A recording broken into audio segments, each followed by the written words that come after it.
Thanks for joining me on The World Today. I am Amarachi Ubani. Africa, West Africa, that is still battling with the Ebola virus disease. Mali's become the newest country in the region to record the number of deaths that have resulted from the virus spreading through West Africa. Earlier today, we heard a second and a third case were recorded. The nurse and a patient who died from the Ebola virus disease. A nurse was treating the 25-year-old nurse, was treating the patient, a man who's a traditional healer at the Pasteur Clinic, which is now being placed under quarantine. The deaths are unrelated, of course, to Mali's first Ebola case, as what authorities say. That case happened when a 2-year-old girl died from the disease in October. Mali's government confirmed its second case of Ebola on Tuesday and said the clinic in the capital, Bamako, had been quarantined. In a statement via Twitter, Information Minister Mahamadou Kabara said prevention measures were being taken without giving further details. The statement came after Mali lifted quarantine order on those who came into contact with the country's first case of the deadly virus. Mali became the 6th West African country to record a case of Ebola when a 2-year-old girl from Guinea died in October. It has not recorded any confirmed cases since then, and 108 people linked to the girl completed their 21-day quarantine period on Tuesday. Dr. Samaso, who heads Mali's Ebola response, made a statement about the family that came into contact with the first Ebola victim. This family is Ebola-free. No one in the family was contaminated because no one was sick after 21 days. Mali's health minister toured an Ebola treatment facility that opened in Bamako on Monday. A similar facility has been built in Case, where the first patient died. How's it going? Despite the measures in place, the road ahead may still be a bumpy one. Recently, trainings were run at the World Health Organization to teach health workers from Bamako and other cities how to wear and remove personal protective gear. Mali shares an 800-kilometer border with Guinea, which alongside Liberia and Sierra Leone has been worst affected by an Ebola outbreak that has killed nearly 5,000 people this year. It might be much harder fighting the Ebola virus disease in Sierra Leone as some health workers abandoned work at the clinic over unpaid wages. More than 400 of them said that the government had promised to pay them $100 per week, but has reneged on that promise. The wages were supposed to be for what they called hazard payments. Meanwhile, the fight against the deadly virus has taken a turn for the worse in Sierra Leone. According to reports, the clinic in Bandajuma near Bo is run by medical charity Médecins Sans Frontières and is the only Ebola treatment center in southern Sierra Leone. MSF says as a result of the strike, if it does continue, it may have to shut down the clinic.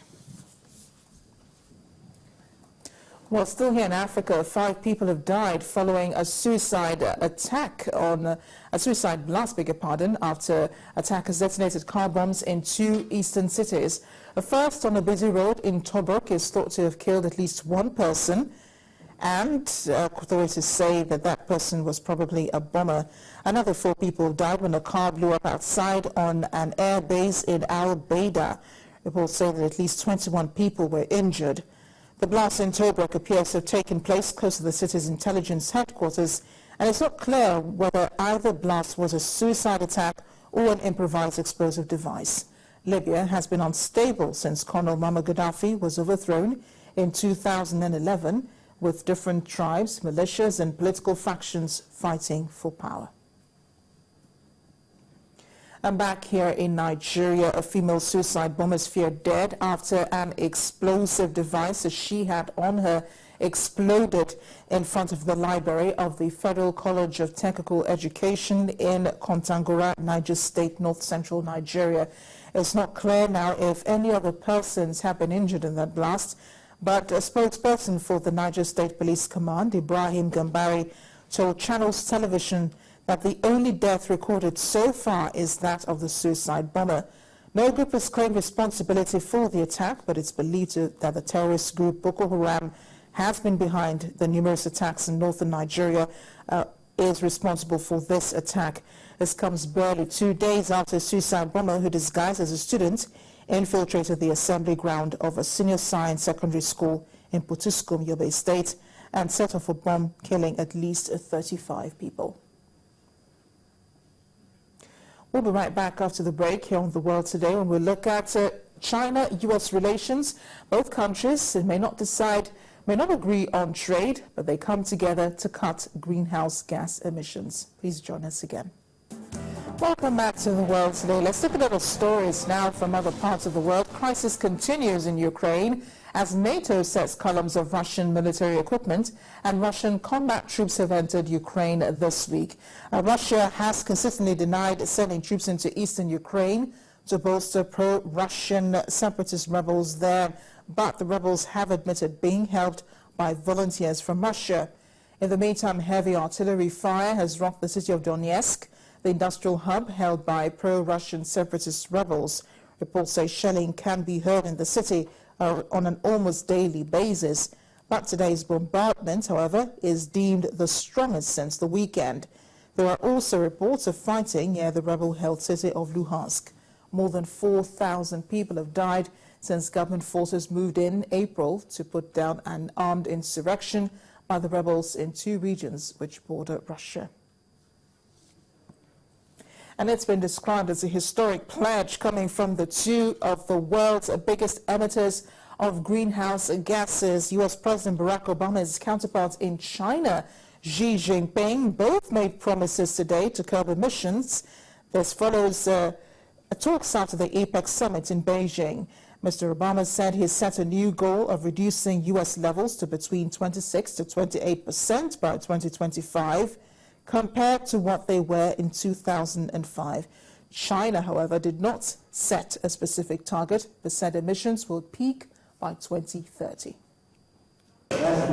U.S. President Barack Obama announced the new climate goals at a joint news conference with Chinese President Xi Jinping in Beijing. Today I can also announce that the United States has set a new goal of reducing our net greenhouse gas emissions by 26 to 28% below 2005 levels by the year 2025. This is an ambitious goal, but it is an achievable goal. Although many questions remain about enforcement and implementation, the announcement throws the political weight of the world's 2 biggest economies behind a new global climate pact to be negotiated in Paris next year. President Xi said China would aim for peak carbon dioxide emissions by around 2030, but would strive to get there sooner. He also called for a more cooperative stance on Asia regional issues between the 2 powers. The United States, as a matter of foreign policy, but also a matter of our values, are going to consistently speak out on the right of people to express themselves and encouraged that the elections that take place in Hong Kong are transparent and fair and reflective of the opinions of people there. The United States and China have strong economic and commercial ties, but have been at odds over everything from China's pursuit of territorial claims in East and Southeast Asia to cyber spying, trade, and human rights. Later, President Obama met Chinese Prime Minister Li Keqiang after attending the Asia-Pacific Economic Cooperation Summit in Beijing. The U.S. President heads to Myanmar next for the Association of Southeast Asian Nations Summit.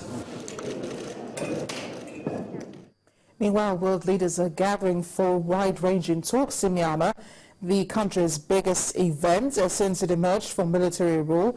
Heads of Asian nations are expected to discuss territorial disputes in the South China Sea and the rise of Islamic State in the Middle East. This comes as Myanmar's own democratic reform process is called into question. U.S. President Barack Obama will be attending the summit and will meet both President Thein Sein and opposition leader Aung San Suu Kyi. Well, the Voice of America's Steve Herman is in Myanmar for the ASEAN Summit, and he joins us now on the program to tell us more. Steve, yesterday was the APEC meeting in China. Today is ASEAN in Myanmar. Tomorrow is the EAS. It seems like a lot of summits compressed in just a small amount of time. What's happening there now?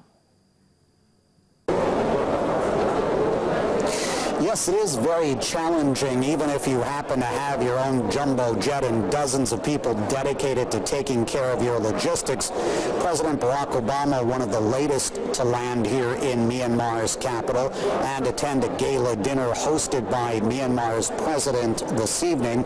And they'll all be back here tomorrow for some of the continuing ASEAN meetings as well as the East Asia Summit. And President Obama will be joined by China's premier, the president of South